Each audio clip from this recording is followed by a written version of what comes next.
नमस्कार दोस्तों पूरे देशवासियों को छठ पर्व की बहुत बहुत बधाई। ऐसा माना जा रहा है कि इस बार 2025 में मोदी जी भी छठ मनाने जा सकते हैं यमुना घाट पे। और अगर ऐसा होता है तो इस छठ मनाने का राजनीतिक महत्व क्या होगा, उस बारे में चर्चा करेंगे। और साथ में इस बात पर भी चर्चा करेंगे कि क्या यमुना घाट पे छठ होगा या यमुना घाट के नाम पे इससे कुछ खिलवाड़ किया गया है।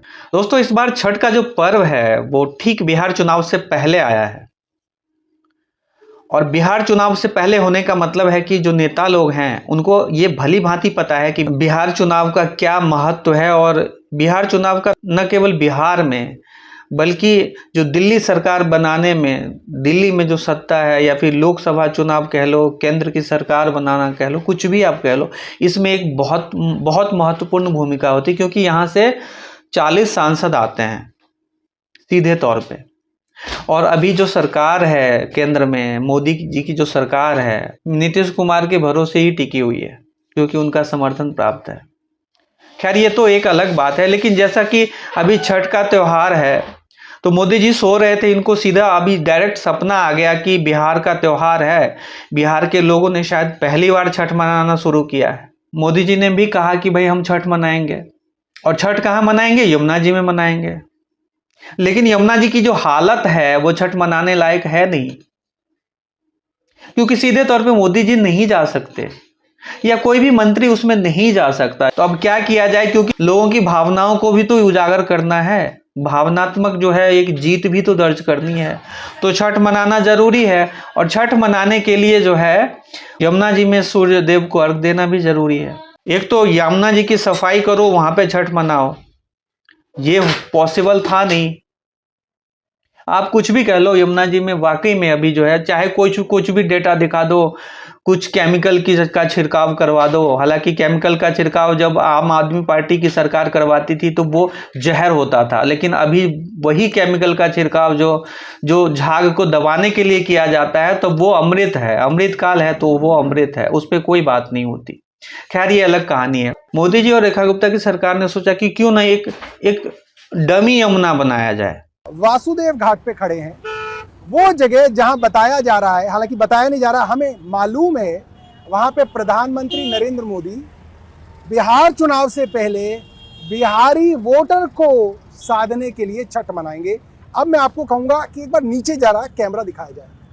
देखिए वो जो ठीक यमुना जी के बगल में व्यवस्था की गई और उसमें बाहर से जो फिल्टर्ड पानी है उसको डाला गया। और उसमें जो है मोदी जी जो है वो अपना फोटो सेशन भी करेंगे, छठ भी मनाएंगे। जहां तक मेरा मानना है, अगर जो निष्ठा पूर्वक अगर जो छठ या कोई भी त्योहार या कोई भी पूजा करता है तो मैं समझता हूं उसमें फोटो सेशन नहीं होना चाहिए। आप फोटो सेशन पे ही तो ध्यान जाता है, होती है आपकी निष्ठा होती है कि फोटो कैसे आया, फोटो कैसा नहीं आया, इस फोटो का जो इम्पैक्ट है वो बिहार चुनाव पर कैसा होगा, इन तमाम चीजों पे ध्यान रहता है और यही होगा। तो इन सब चीजों को जीतने के लिए छठ मनाया जाएगा। और अगर ऐसा नहीं था तो पहले क्यों नहीं मनाया गया? 11 साल से थे, पहले गुजरात में भी तो थे मुख्यमंत्री, इससे पहले क्यों नहीं मनाया गया छठ?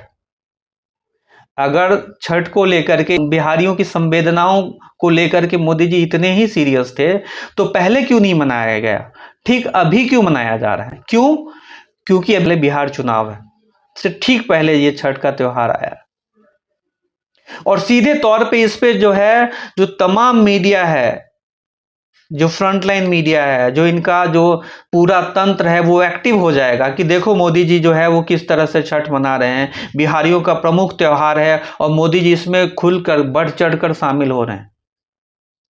और एक इमोशनल विन जो है वो जरूर होगा। अन्यथा जो है आप इनके भाषणों में भी देख सकते हो, जो गुजरात में भाषण करते हैं और बिहार में भाषण करते हैं। बिहार में भाषण करेंगे तो ये बताएंगे कि 1 GB जो डेटा है आपको कितना सस्ता हो गया है, इस पे आप खुशी मनाओ, रील्स बनाओ। लेकिन यही इंसान, यही मोदी जी अगर गुजरात में जाएंगे तो वहां भाषणों में बोलेंगे infrastructure, health and development, IT, industry, universities, इन तमाम चीजों पे बोलेंगे, डेवलपमेंट पे बोलेंगे। लेकिन बिहारियों को 1 GB डेटा में ही खुश रहो तुम,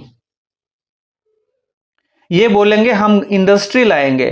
हालांकि 20 साल से इनकी सरकार है, मिलीजुली सरकार, लेकिन 20 साल में नहीं आया। इससे पहले की सरकार ने भी बिहार को खोखला किया है और ये सरकार भी कर रही है, बस इनको आना है। नहीं तो आप बताओ, बिहार में आजादी से पहले इतनी बड़ी बड़ी इंडस्ट्री थी, टाटा का पूरा सेटअप था, जिसको धीरे धीरे पहले की सरकार ने खत्म किया, अब की सरकार कर रही है। नहीं तो मैं समझता हूं भारत के दूसरे क्षेत्रों से लोग बिहार में काम करने जाते हैं। पूरा सेटअप था टाटा का, जो आज की कंपनी जो फैसिलिटीज नहीं दे पा रही है, टाटा पहले वहां के एम्प्लॉय को देती थी। टाटा जमशेदपुर छोटी मोटी कंपनी नहीं थी, बहुत बड़ी कंपनी थी, जिसको एक सुनियोजित तरीके से जो है वहां पे इंडस्ट्री को खत्म कर दिया गया। और रिवाइवल का कोई चांस नहीं है, क्योंकि वहां रिवाइवल क्या है, कुछ भी नहीं है।